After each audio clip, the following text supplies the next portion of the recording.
38 gjyqtar dhe 25 prokuror të rinj do t'i bashkohen së shpejti sistemit të drejtësisë pasi zyrtarisht këta të fundit u diplomuan. Ambasadori i Bashkimit Evropian Silvio Gonzato apeloi magjistratet e rinj se në çdo vendim duhet të kenë ndershmëri, por edhe guxim, ndërsa ligji është udhërrëfyesi vetëm. Standardet e Bashkimit Evropian nuk arrijën vetëm me miratim ligje, shtoi Gonzato, duke theksuar se profesioni gjyqtarit dhe prokurorit është një shërbim publik me ndikim të drejtë për drejtë në jetën e qytetarëve dhe në besimin që ata kanë tek drejtësia. Filloni një fazë të re, në të cilën ju tashmë do të ofroni shërbimin tuaj dhe nuk është rastësi që përdor fjalën shërbim. Çdo vendim që ju do të merrni do të ndikojë jetën e qytetarëve, të ardhmen e tyre, të drejtat e tyre, liritë e tyre dhe gjithashtu do të përkufizoj edhe besimin që ato do të kenë në sistemin e drejtësisë, që është një pjesë madhore në kontratën sociale të çdo shoqërie. Pra, përgjegjësia që ju keni është tejet e madhe.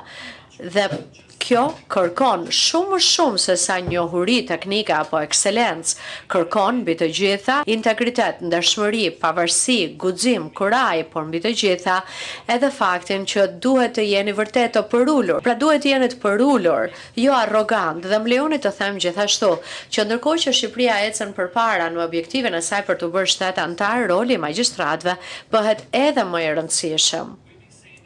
Sepse, dhe ne e kemi thënë këtë nga hera, të arrish standardet europiane, kjo nuk bëhet thjesht vetëm me anën e miratimit të ligjeve, ligje rregullore, akte nënligjore, por kjo arrihet edhe me anën e punës së përditshme që gjyqtarëve, të prokurorëve, sepse ata, ju do të jeni ata që do të merrni masat që ligji të zbatohet, të respektohet. Por kryeprokurori Olsen Çela, një nga sfidat më të mëdha të institucioneve të drejtësisë mbetet gjetja e ekuilibrit mes transparencës ndaj publikut dhe ruajtjes së sekretit hetimor. Ai theksoi se zhvillimet teknologjike dhe rrjetet sociale kanë ndryshuar mënyrën se si formohet opinioni, duke e bërë edhe më të rëndësishëm komunikimin institucional.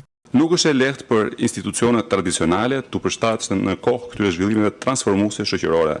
Aq më tepër për organet e drejtësisë që teksa duhet kryejnë funksione të cilat kërkojnë shpesh një nivel të lartë diskrecioni, duhet gjithashtu të sigurojnë transparencën e nevojshme për publikun, thelbësisht kjo e rëndësishme në një shoqëri të demokracisë liberale. Gjetja e këtij ekuilibri komplikohet më tej nga nevoja për të qenë të besueshme për publikun. Fakt që lidhet pasgjithshmërisht përveç të tjerash edhe me komunikimin publik të veprimtarisë së tyre. Sistemi jon i drejtësisë është ende duke kaluar një fazë komplekse transformimi strukturor me probleme të shumta në cilësinë e shërbimeve që ofron. Perceptimi publik arriti nivele negative rekord për gjatë 10-15 viteve të fundit dhe rikuperimi i besimit do të jetë i vështirë.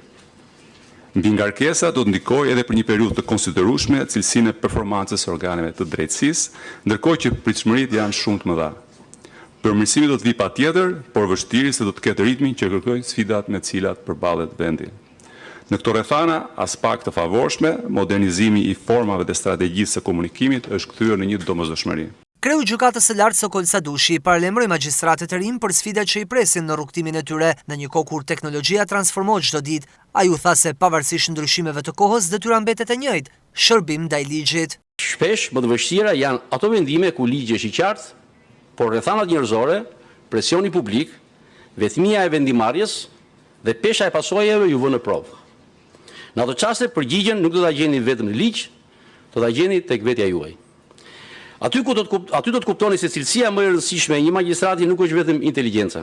Është karakteri për të mbetur i paanshëm, kur të tjerët kërkojnë anësi, për të ruajtur qetësinë kur rreth jush ka gjurmë, për të dëgjuar me durim edhe atë që nuk përputhet me bindjen tuaj të parë, për të pranuar se askush nuk është i pagabueshëm dhe se përulësia është shoqëruese më e mirë e dijes. Detyra e magjistratit mbetet gjithnjë e njëjtë. Ju nuk do të merrni vendime për të kënaqur opinionin publik, por as për t'i kundërvënë atij. Ju do të merrni vendime për t'i shërbyer ligjit. Ky mision nuk do të jetë gjithmonë i lehtë.